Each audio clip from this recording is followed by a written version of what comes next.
Quoi que puisse dire Aristote et toute la philosophie, il n'est rien d'égal au tabac. C'est la passion des honnêtes gens. Et qui vit sans tabac n'est pas digne de vivre. Non seulement il réjouit et purge les cerveaux humains, mais encore il instruit les âmes à la vertu. Et l'on apprend avec lui à devenir honnête homme. Ne voyez-vous pas bien, dès qu'on en prend, de quelle manière obligeante on en use avec tout le monde, et comme on est ravi d'en donner à droite et à gauche, partout où l'on se trouve. On n'attend pas même qu'on en demande et l'on court au devant du souhait des gens. Tant il est vrai que le tabac inspire des sentiments d'honneur et de vertu à tous ceux qui en prennent. Mais c'est assez de cette matière. Reprenons un peu notre discours. Si bien donc, cher Gusman, que Dame Elvire, ta maîtresse, surprise de notre départ, s'est mise en campagne après nous. Et son cœur que mon maître a su toucher trop fortement n'a pu vivre, dis-tu, sans le venir chercher ici. Veux-tu qu'entre nous, je te dise ma pensée? J'ai peur qu'elle ne soit mal payée de son amour, que son voyage en cette ville produise peu de fruits, et que vous eussiez autant gagné à ne bouger de là. Donc Jean, je n'ai pas grande peine à le comprendre, moi. Et si tu connaissais le pèlerin, tu trouverais la chose assez facile pour lui. Je ne dis pas qu'il ait changé de sentiment pour Dame Elvire, je n'en ai point de certitude encore. Tu sais que par son ordre, je partis avant lui.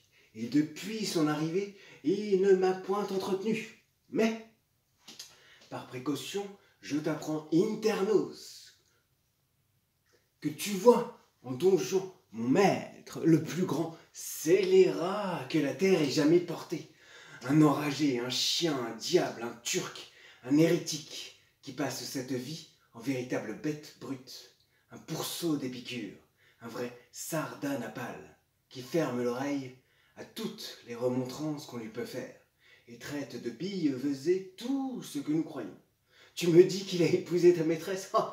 Crois qu'il aurait plus fait pour sa passion et qu'avec elle, il aurait encore épousé toi, son chien et son chat. Un mariage ne lui coûte rien à contracter. Il ne se sert point d'autre piège pour attraper les belles. Et c'est un épouseur à toutes mains.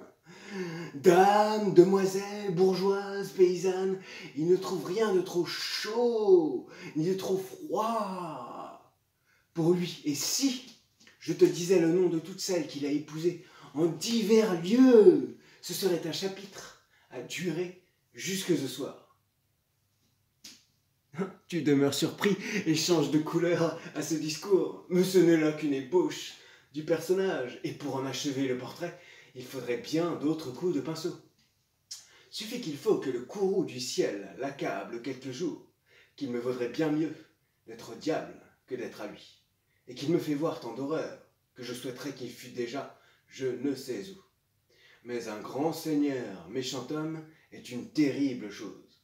Il faut que je lui sois fidèle, en dépit que j'en ai de la fidélité.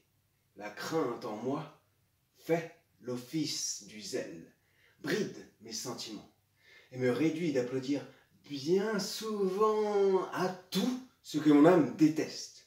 Le voilà qui vient se promener dans ce palais. Séparons-nous.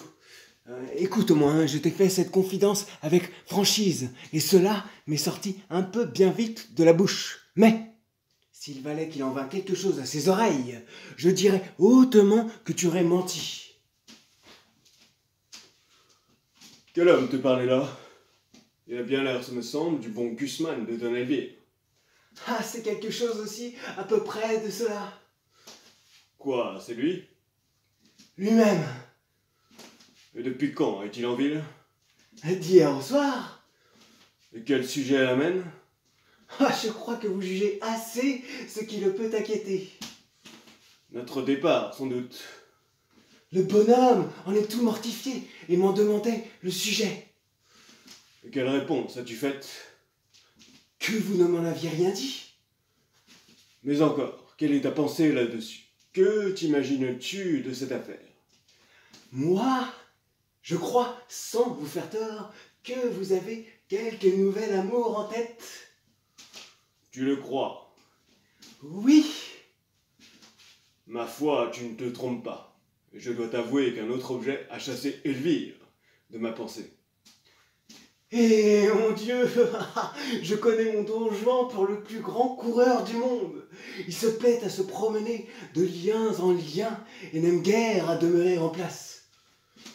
Et ne trouves-tu pas, dis-moi, que j'ai raison d'en user de la sorte? Eh monsieur, Quoi, bah? assurément que vous avez raison. Si vous le voulez, on ne peut pas aller là contre. Mais si vous ne le vouliez pas, ce serait peut-être une autre affaire. Eh bien, je te donne la liberté de parler et de me dire tes sentiments. En ce cas, monsieur, je vous dirai franchement que je n'approuve point votre méthode et que je trouve fort vilain d'aimer de tous côtés comme vous faites. Quoi, tu veux qu'on se lie à demeurer au premier objet qui nous prend? Qu'on renonce au monde pour lui et qu'on n'ait plus Dieu pour personne? La belle chose de vouloir se piquer d'un faux honneur d'être fidèle, de s'ensevelir pour toujours dans une passion et d'être mort dès sa jeunesse à toutes les autres beautés qui nous peuvent frapper les yeux. Non, non, la constance n'est bonne que pour les ridicules. Toutes les belles ont droit de nous charmer. Et l'avantage d'être rencontrée la première ne doit point dérober aux autres les justes prétentions qu'elles ont toutes sur nos cœurs. Pour moi, la beauté me ravit partout où je la trouve, et je cède facilement à cette douce violence dont elle nous entraîne. J'ai beau être engagé, l'amour que j'ai pour une belle n'engage point mon âme à faire injustice aux autres. Je conserve des yeux pour voir le mérite de toutes, et rends à chacune les hommages et les tributs où la nature nous oblige. Quoi qu'il en soit, je ne puis refuser mon cœur à tout ce que je vois d'aimable, et dès qu'un beau visage me le demande, si j'en avais 10 000 des cœurs, je les donnerais tous. Les inclinations naissantes, après tout, ont des charmes inexplicables, et tout le plaisir de l'amour est dans le changement. On goûte une douceur extrême à réduire par cent hommages le cœur d'une jeune beauté, à voir de jour en jour les petits progrès qu'on y fait, à combattre par les transports, par des larmes et des soupirs, l'innocente pudeur d'une âme qui a peine à rendre les armes, à forcer, pied à pied, toutes les petites résistances qu'elle nous oppose, à vaincre les scrupules dont elle se fait un honneur, et la mener doucement où nous avons envie de la faire revenir. Mais lorsqu'on en est maître une fois, il n'y a plus rien à dire, il n'y a rien à souhaiter. Tout le beau de la passion est fini, et nous nous endormons dans la tranquillité d'un tel amour. Si quelque objet nouveau ne vient réveiller nos désirs et présenter à notre cœur les charmes attrayants d'une conquête à faire. Enfin, il n'est rien de si doux que de triompher de la résistance d'une belle personne. Et j'ai, sur ce sujet, l'ambition des conquérants, qui volent perpétuellement de victoire en victoire, et ne peuvent se résoudre à borner leurs souhaits. Il n'y a rien qui puisse arrêter l'impétuosité de mes désirs. Je me sens un cœur à aimer toute la terre, et comme Alexandre, je souhaiterais qu'il y eût d'autres mondes pour y pouvoir étendre mes conquêtes amoureuses. En vertu de ma vie, comme vous débitez, il semble que vous ayez appris cela par cœur, et vous parlez tout comme un livre. Qu'as-tu à dire là-dessus? Ma foi, j'ai à dire... je ne sais que dire, car vous tournez les choses d'une manière qu'il semble que vous avez raison. Et cependant, il est vrai que vous ne l'avez pas. J'avais les plus belles pensées du monde, et vos discours m'ont brouillé tout cela. Ah, laissez faire. Une autre fois, je mettrai mes raisonnements par écrit, même si je ne sais pas écrire, mais mes raisonnements par écrit, pour disputer avec vous. Tu feras bien. Mais monsieur, cela serait-il de la permission que vous m'avez donnée si je vous disais que je suis tant soit peu scandalisé de la vie que vous menez? Comment, quelle vie est-ce que je mène? Ah, fort bonne, hein, pas fort bonne, hein. Mais par exemple, de vous voir tous les mois vous marier comme vous faites. Y a-t-il rien de plus agréable? Il est vrai, je conçois que cela est fort agréable et fort divertissant. Et je m'en accommoderais assez, moi, s'il n'y avait point de mal. Mais monsieur, se jouer ainsi d'un mystère sacré et... Va, c'est une affaire entre le ciel et moi. Et nous la démêlerons bien ensemble, sans que tu t'en mettes en peine.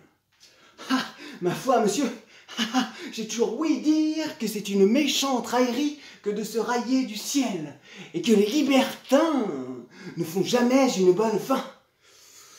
Oh là, maître Sceau, vous savez que je vous ai dit que je n'aime pas les faiseurs de remontrances. Je ne parle pas aussi à vous, hein. Dieu m'en garde. Hein. Vous savez ce que vous faites. Et si vous ne croyez rien, vous avez vos raisons.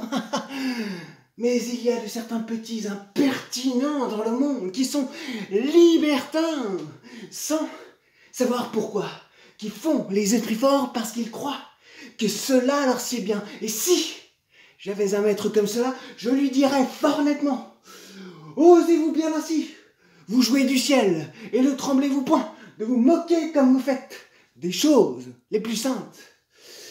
C'est bien à vous, petit ver de terre, petit myrmidon que vous êtes. Je parle au maître que j'ai dit. Hein.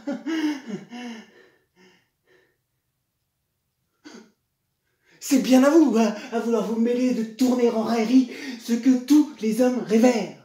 Pensez-vous que pour être de qualité, pour avoir une perruque blonde et bien frisée, des plumes à votre chapeau, un habit bien doré et des rubans couleur de feu, pensez-vous, dis-je, que vous en soyez plus habile homme, que tout vous soit permis et qu'on ose vous dire vos vérités? Apprenez de moi, apprenez de moi, qui suis votre valet, que le ciel punit tôt ou tard les impies, qu'une méchante vie amène une méchante mort et que... Père, De quoi est-il question? il est question de te dire qu'une beauté me tient au cœur, et qu'entraîné par ses appâts, je l'ai suivi jusque dans cette ville. Et n'y craignez-vous rien, monsieur, de la mort de ce commandeur que vous tuâtes il y a 6 mois? Et pourquoi craindre? Ne l'ai-je pas bien tué? Fort bien, le mieux du monde, et il aurait tort de se plaindre. J'ai eu ma grâce de cette affaire. Oui, mais cette grâce n'éteint pas peut-être le ressentiment des parents et des amis et... Ah, n'allons point songer au mal qui nous peut arriver, et songeons seulement à ce qui nous peut donner du plaisir. La personne dont je te parle est une jeune fiancée, la plus agréable du monde, qui a été conduite ici par celui même qu'elle y vient épouser. Et le hasard me fit voir ce couple d'amants 3 ou 4 jours avant leur voyage. Jamais je n'ai vu 2 personnes être si contents l'un de l'autre et faire éclater plus d'amour. La tendresse visible de leurs mutuelles ardeurs me donna de l'émotion. J'en fus frappé au cœur et mon amour commença par la jalousie. Oui, je ne pus souffrir d'abord de les voir si bien ensemble. Le dépit alarma mes désirs, et je me figurais un plaisir extrême à pouvoir troubler leur intelligence et rompre cet attachement dont la délicatesse de mon cœur se tenait offensée. Mais jusqu'ici, tous mes efforts ont été inutiles, et j'ai recours au dernier remède. Sans t'en avoir rien dit, toutes choses sont préparées pour satisfaire mon amour, et j'ai une petite barque et des gens, avec quoi, fort facilement, je prétends, enlever la belle. Ah, monsieur! Hein? C'est fort bien fait à vous, hein, et vous le prenez comme il faut. Il n'est rien de tel en ce monde que de se contenter. Prépare-toi donc à venir avec moi, et prends soin toi-même d'apporter toutes mes armes afin que... Ah, rencontre fâcheuse, traître, tu ne m'avais pas dit qu'elle était ici elle-même. Ah, monsieur, vous ne me l'avez pas demandé. Est-elle folle de n'avoir pas changé d'habit et de venir en ce lieu-ci, avec son équipage de campagne?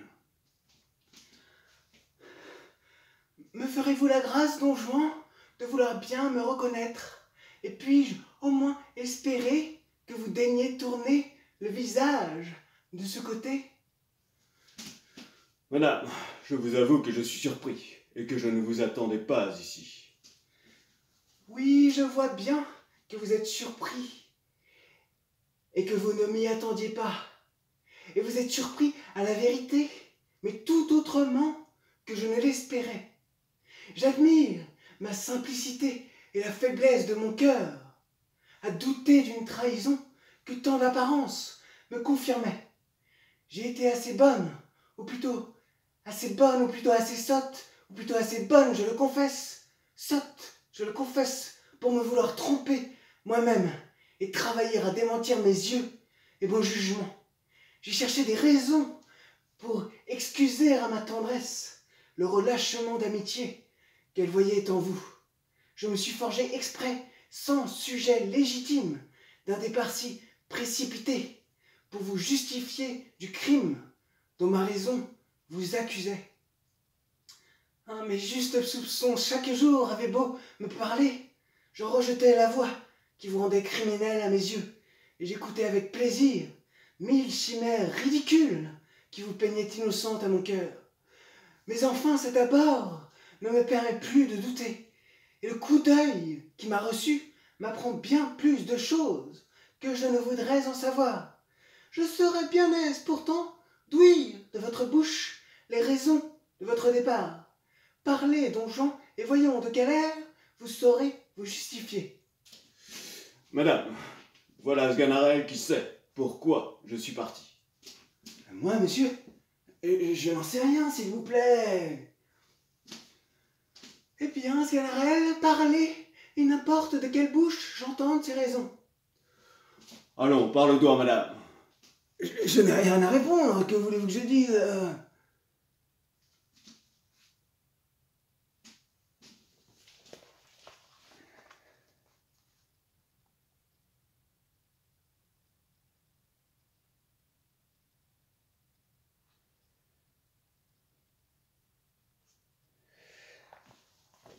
Approchez, puisqu'on le veut ainsi, et me dites un peu les causes d'un départ si prompt. Tu ne répondras pas. Je n'ai rien à répondre, que voulez-vous que je dise? Veux-tu répondre, te dis-je? Madame!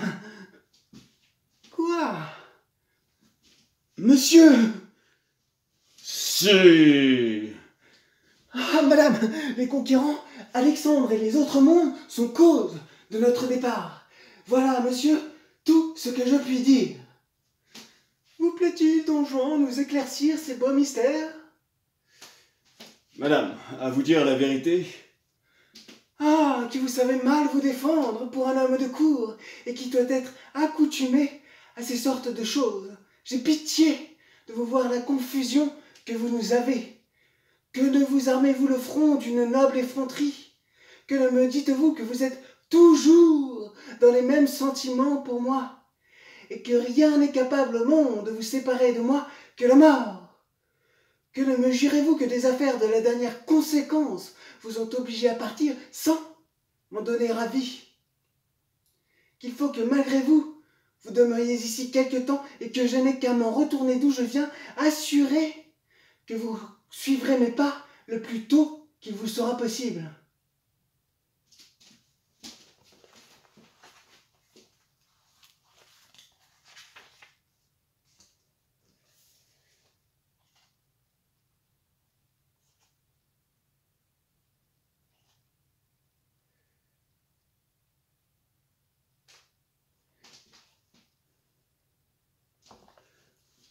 que vous souffrez ce que souffre un corps qui est séparé de son âme.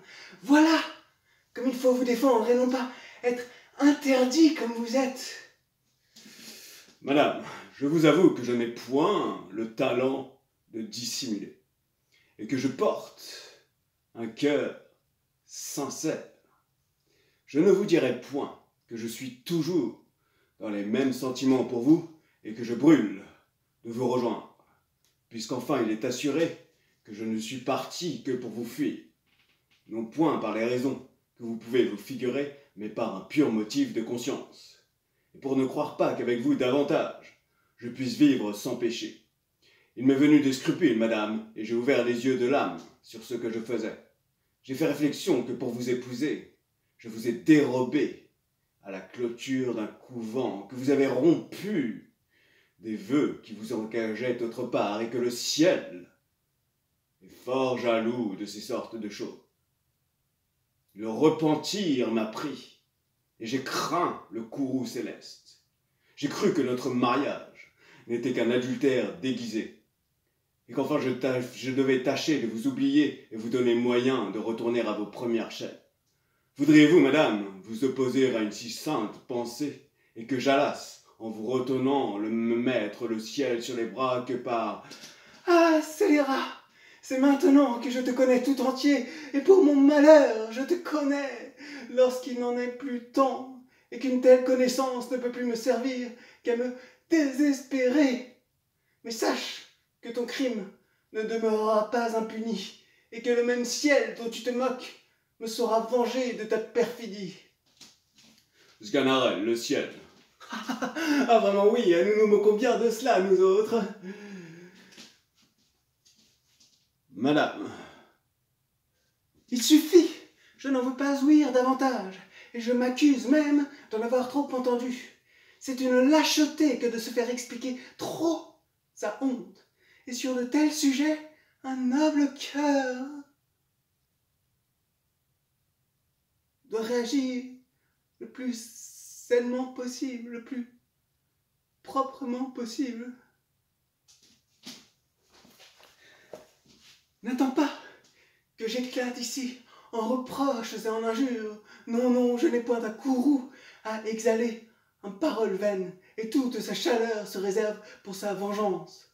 Je te le dis encore, le ciel te punira, perfide, de l'outrage que tu me fais. Et si le ciel n'a rien que tu puisses appréhender, appréhende du moins la colère d'une femme offensée. Je m'en vais.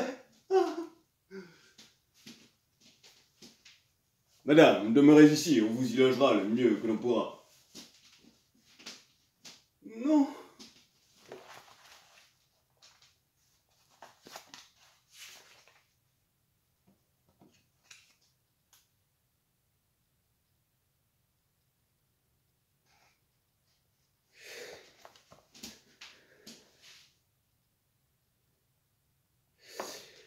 Don Elvire sort.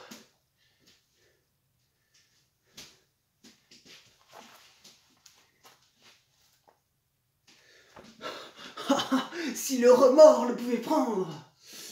Allons songer à l'exécution de notre entreprise amoureuse. Ah, quel abominable maître me vois-je obligé de servir. On coupe.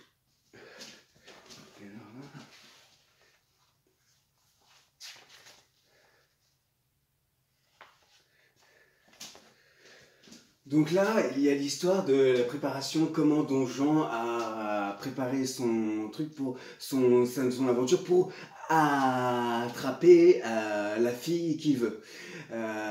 Don Juan et Sganarelle embarquent. Mais lorsque Sganarelle fait la courte échelle à Don Juan pour qu'il monte au balcon de sa dame, Don Juan, un violent coup de vent le déséquilibre et l'embarcation se retourne.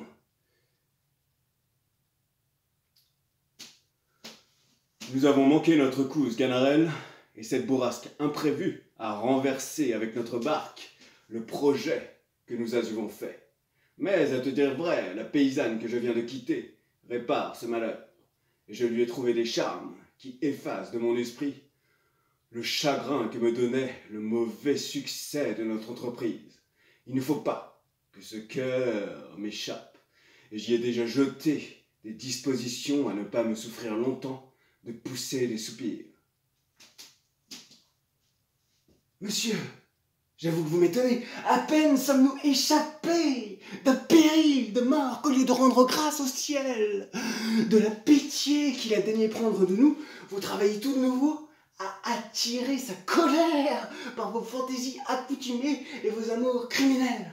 Oh, coquin que vous êtes, vous ne savez ce que vous dites et monsieur sait ce qu'il fait. Allons. Alors là, on coupe. Et là. Bon, alors là, ouais, bah alors j'ai pas la veste, mais voilà. Ma foi, monsieur, avouez que cela est bien fait. Et que nous voilà l'un et l'autre déguisés à merveille. Votre premier dessin n'était point du tout à propos. Et ceci me cache bien mieux que tout ce que vous vouliez faire.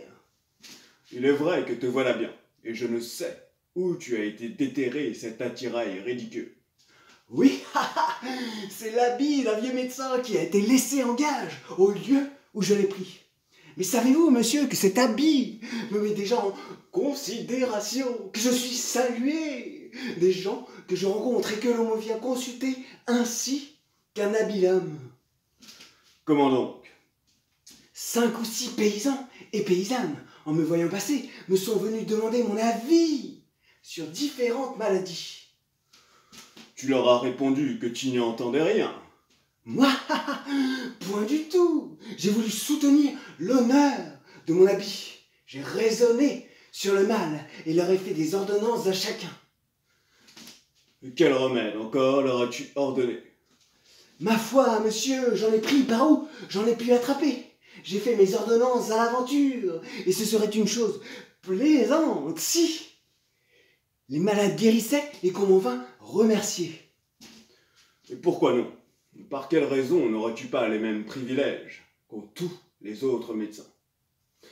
Ils n'ont pas plus de part que toi aux guérisons des malades, et tout leur art est pure grimace. Il ne faut rien que recevoir la gloire des heureux succès. Et tu peux profiter comme eux du bonheur du malade, et voir attribuer à tes remèdes tout ce qui peut venir des faveurs du hasard et des forces de la nature. Comment, monsieur? Vous êtes aussi impie en médecine? C'est une des grandes erreurs parmi les hommes. Quoi? Vous ne croyez pas au séné, ni à la casse, ni au vin émétique? Et pourquoi veux-tu que j'y croie? Vous avez l'âme bien mécréante, cependant vous voyez depuis un temps que le vin émétique fait bruire ses fuseaux, les fuseaux de la Parque. Il fait bruire ses fuseaux, ses miracles. On convertit les plus incrédules esprits. Et il n'y a pas 3 semaines que j'en ai vu, moi qui vous parle, un effet merveilleux. Et quel? Il y avait un homme qui, depuis 6 jours, était à l'agonie. On ne savait que lui ordonner et tous les remèdes ne faisaient rien. On s'avisa à la fin de lui donner de l'émétique. Il en réchappa, n'est-ce pas? Non, il mourut. L'effet est admirable. Comment, monsieur? Il y avait 6 jours entiers qu'il ne pouvait mourir. Et cela le fit mourir tout d'un coup. Voulez-vous rien de plus efficace? Tu as raison. Mais laissons là la médecine où vous ne croyez point et parlons des autres choses, car cet habit me donne de l'esprit et je me sens en humeur de disputer contre vous. Ah, vous savez bien que vous me permettez les disputes et que vous ne me défendez que les remontrances. Eh bien? Je veux savoir un peu, vous pensez à fond. Est-il possible que vous ne croyiez point du tout au ciel? Laissons cela. C'est-à-dire que non. Et à l'enfer? Eh! Tout de même. Et au diable, s'il vous plaît. Oui, oui. Aussi peu? Ne croyez-vous point l'autre vie? Oh là là, voilà un homme que j'aurais bien de la peine à convertir. Et dites-moi un peu, le moine bourru, qu'en croyez-vous? La peste soit du fa. Et voilà ce que je ne puis souffrir. Car il n'y a rien de plus vrai que le moine bourru. Et je me ferai pendre pour celui-là. Mais encore faut-il croire quelque chose dans le monde. Qu'est-ce que vous croyez? Ce que je crois. Oui? Je crois que 2 et 2 sont 4. Et que 4 et 4 sont 8. Ah, voilà la belle croyance et les beaux articles de foi que voilà, votre religion, à ce que je vois. Et donc, l'arithmétique, voilà, il faut savoir qu'il se met d'étranges choses dans la tête des gens. Et que pour avoir bien étudié, on est bien moins sage le plus souvent. Pour moi, monsieur, je n'ai pas étudié comme vous, Dieu merci. Et personne ne saurait jamais se vanter de m'avoir jamais rien appris.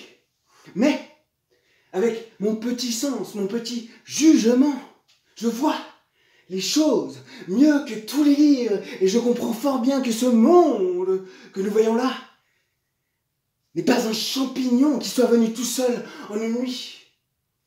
Je voudrais bien vous demander qui a fait ces arbres-là, ces rochers, cette terre et ce ciel que voilà là-haut. Vous êtes là, vous, par exemple. Est-ce que vous vous êtes fait tout seul et n'a-t-il pas fallu que votre père ait engrossé votre mère pour vous faire?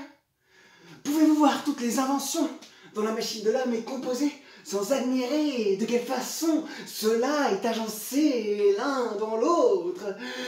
Ses nerfs, ses os, ses veines, ses artères, ses poumons, ce cœur, ce foie et tous ces autres ingrédients qui sont là et qui... Oh, dame, interrompez-moi donc si vous voulez.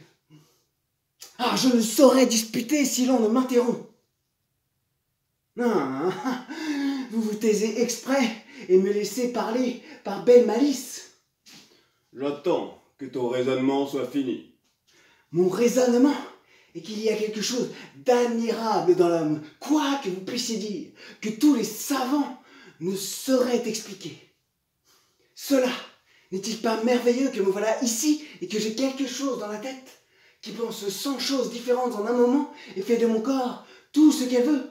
Je veux frapper des mains, hausser le bras, lever les yeux au ciel, baisser la tête, remettre les pieds à la droite, à gauche, en avant, en arrière, tourner. Bon, voilà ton raisonnement qui a le nez cassé. Ah, morbleu! Je suis bien sot de m'amuser à raisonner avec vous. Croyez ce que vous voudrez. Il m'importe bien que vous soyez damnés.